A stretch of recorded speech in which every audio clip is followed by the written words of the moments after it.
आज हम एक क्वेश्चन फिर वनडे एग्जाम्स के लिए बता रहे हैं। एक इसके पूर्व हमने बताया था। ये भी बहुत अच्छा है। देखने में तो इजी लगेगा, लेकिन जब सॉल्व करेंगे तो हार्ड लगेगा। इस टाइप का क्वेश्चन बहुत आता है। वनडे एग्जाम की कंपटीशन जो होते हैं, इस टाइप का क्वेश्चन बहुत आता है और इसको आप लोग सॉल्व कीजिएगा। ये भी अच्छा क्वेश्चन है। क्वेश्चन देखिए, सीता और गीता की आय का अनुपात 4 और 3 का है तथा उनके व्यय में अनुपात 3 और 2 का है। यदि प्रत्येक रुपया 5,000 मासिक बचत करता हो तो उनकी अलग अलग आय बताइए। ये क्वेश्चन है, तो हम सॉल्व करेंगे। सबसे पहले हमें मानेंगे सीता और गीता की आय क्या है, यही हमको बताना है। तो इसको हम मान लीजिए, मतलब मानेंगे। लेट दी सीता की आय एंड गीता की आय। तो हम लिखते हैं, देखिए,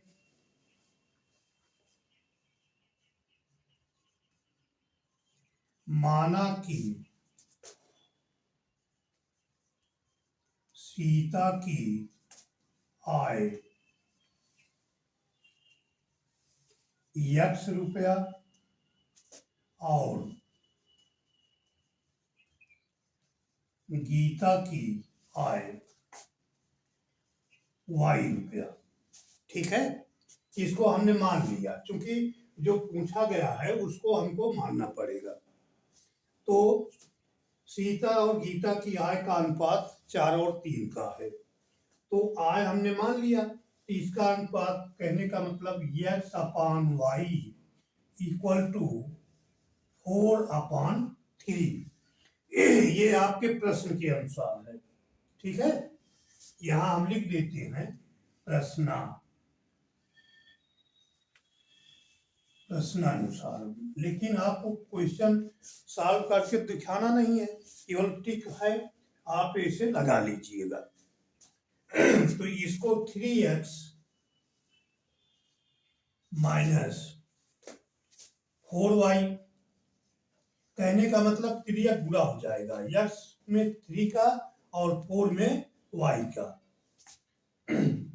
3x इक्वल टू 4y। तो इससे पक्षांतर कर लेंगे हम, तो 3x ये इक्वल के इधर है, पॉजिटिव है, तो इस साइड में जाएगा तो इसका साइन चेंज हो जाएगा। ये आ जाएगा 4y इक्वल टू 0 हो जाएगा। यहाँ कुछ नहीं बचेगा, 0 हो जाएगा। ये इक्वेशन नंबर 1 बन गया आपका। ठीक है, अब दूसरी शर्त है, देखिए, तथा उनके व्यय में अनुपात 3 और 2 का है। यदि प्रत्येक रुपया 5,000 मासिक बचत करता हो तो उनकी अलग अलग आय बताइए। अब हमें यह देखना है कि उनके व्यय में अनुपात 3 और 2 का है। व्यय दिया नहीं है, लेकिन मासिक बचत दिया है। जैसे हम 10 रुपये अगर बचाते हैं और हमारी मासिक आय जो है, जो होता है, कहने का मतलब हम अगर 10 रुपया बचाते हैं तो जो हमारी मासिक आय होगी उसमें से हम जो खर्च करते हैं उसको माइनस कर देंगे तो बचत में आ जाएगा। तो हमने माना है कि इनका मासिक आय जो है X रुपया। तो सीता का जो है व्यय कितना होगा, क्योंकि व्यय में अनुपात दिया है इसलिए हमको व्यय निकालना होगा। तो बचत जो है, पूरा जो मासिक आय होती है, जितना कमाते हैं, अर्न करते हैं, उसमें से हम बचत को निकाल देंगे तो वो व्यय हो जाएगा। तो ये हो जाएगा कि X रुपया उसका मासिक आय है, तो X में से इतना घटा देंगे, माइनस कर देंगे। X माइनस 500 अपॉन जो है, यह प्रत्येक इतना बचाता है, सीता भी इतना बचाती है और गीता भी इतना बचाती है, तो गीता के आय में से भी इतना घट जाएगा। तो y माइनस 5,000 इक्वल टू, यहां दिया हुआ है अनुपात 3 और 2 का।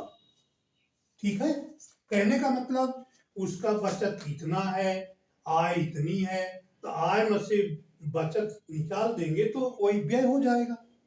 तो यक्स उसका आय है, यक्स में से 5,000 हमने माइनस कर दिया तो वो जो है व्यय हो गया इतना।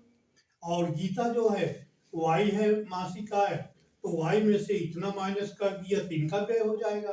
तो दोनों के व्यय का अनुपात x minus 5,000 upon y minus 5,000 equal to 3/2 दिया है।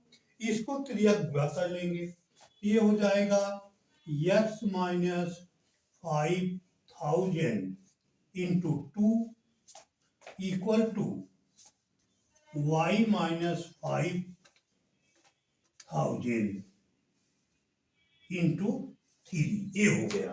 थोड़ा सा और देख लीजिए, तो 2x ये हो जाएगा 2x माइनस 2 5 या 10, फिर 3 जीरो हमने कर दिया इक्वल टू 3 से इसमें गुणा कर देंगे तो 3y माइनस 3 5 या 15 और 3 जीरो।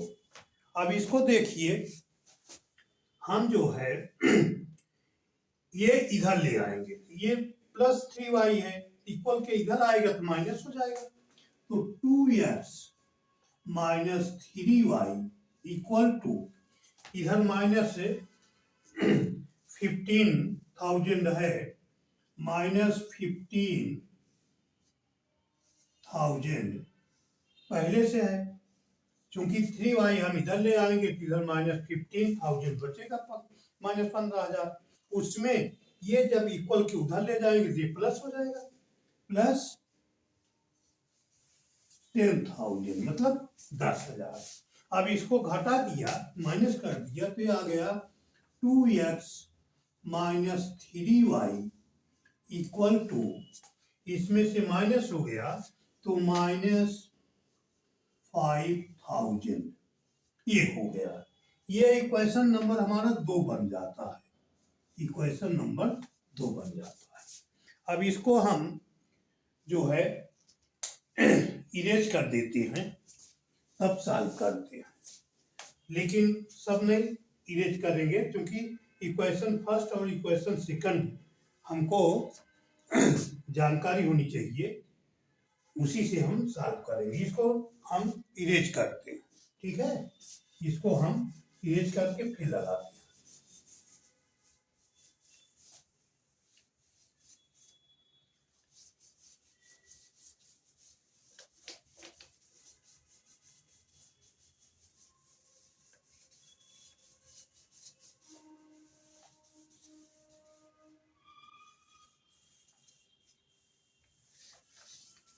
पहला और दूसरा क्वेश्चन हम पहला और दूसरा इक्वेशन हम लिखा है। तो देखिए, ये पहला इक्वेशन है, ये हमारा दूसरा इक्वेशन है। तो करेंगे क्या, एक पक्ष को बराबर करेंगे, या तो हम x को बराबर करें या तो y को बराबर करें। तो x जो है, x को बराबर हम करते हैं, तो समीकरण ये 2 जो है, 2 में 3 से हम मल्टीप्लाई कर देंगे पूरे समीकरण को, तो यहाँ 6 हो जाएगा। और समीकरण 1 को हम 2 से मल्टीप्लाई कर देंगे तो यहाँ 3 हो जाएगा। तो हम गुणा करते हैं, यहाँ लिख देते हैं समीकरण 1 को 2 से गुणा करने पर, 2 से गुणा करने पर, और समीकरण 2 को 3 से गुणा करने पर,